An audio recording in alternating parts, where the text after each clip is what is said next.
বুক পেতে দাঁড়িয়ে আছে, ধর্মযুদ্ধ নয়, নয় কারবালার ময়দান, প্রতিপক্ষের হায়নারা শত্রু দেশের জল্লাদ নয়, নয় ইবলিসের সন্তান। তবু তাদের বন্দুক থেকে মুখোমুখ বেরিয়ে আসা মৃত্যুদূত থামাতে বুক পেতে দাঁড়িয়ে গেল আবু সাঈদ।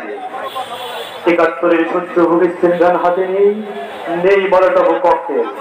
দেখো খালি হাতে মাতাল বিশ্বাসের সামনে একা বুক পেতে দাঁড়িয়ে আছে আবু সাঈদ। নিজের পরে পড়ছে, আবু সাঈদ সরছে না, বন্ধুরা রাখছে, আবু সাঈদ ফিরছে না। গুলির পর গুলি ছুড়ছে নিজ দেশের উন্মাদ পুলিশ, তবু কি এক দুর্মর প্রত্যয়ে দুই হাত দুই দিকে বাড়িয়ে জগতের সকল কষ্ট ধারণ করবে বলে চীনের প্রাচীরের মতো দাঁড়িয়ে আছে ছেলেটা। বুলেট সহসা কাঁপিয়ে দিয়ে গেল।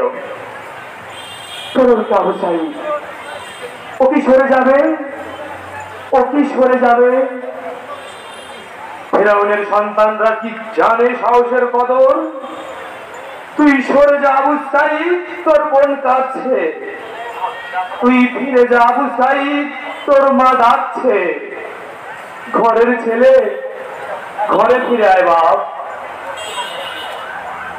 আবু সাঈদ ফিরেনি, সরেনি আবু সাঈদ। আবার জামানা এলো কি সাহসে উচ্চকিত করেছিস, দুই দিকে দুই হাত প্রসারিত করে নির্লজ্জ বিপ্লব বাহিনীর সামনে সিনা টান করে দাঁড়িয়ে গেল। আবার গুলি ছুড়ল বারবার হয় না, আবার বুক পেতে নিল আবু সাঈদ। মুখোশের অন্তরে থাকা যে পিশাচ সারা দেশে ছড়িয়ে দিয়েছে সাইকো কিলারদের, যাদের গোপন আতাতে নিরস্ত শিক্ষার্থীদের উপরে ছাপিয়ে পড়েছে শতাব্দীর বর্বরতার ঘাতকের দল, সহসা তাদের অন্তরটা কেঁপে উঠল। ভূকম্পের তীব্রতায় কেঁপে উঠে জুলুম সাইড মস্তদ। মুক্তিযুদ্ধকে প্রতিহারে বিক্রি করে তৈরি করা তাদের তত্ত্বর পাশের ঘরের মতো উড়ে গেল। বুলেটের সামনে দাঁড়িয়ে আবু সাঈদরা বলে গেল, বিভাজনের নামে একদলকে কুকুর বলে অন্য দলের আশীর্বাদে জুলুম করার দিন শেষ।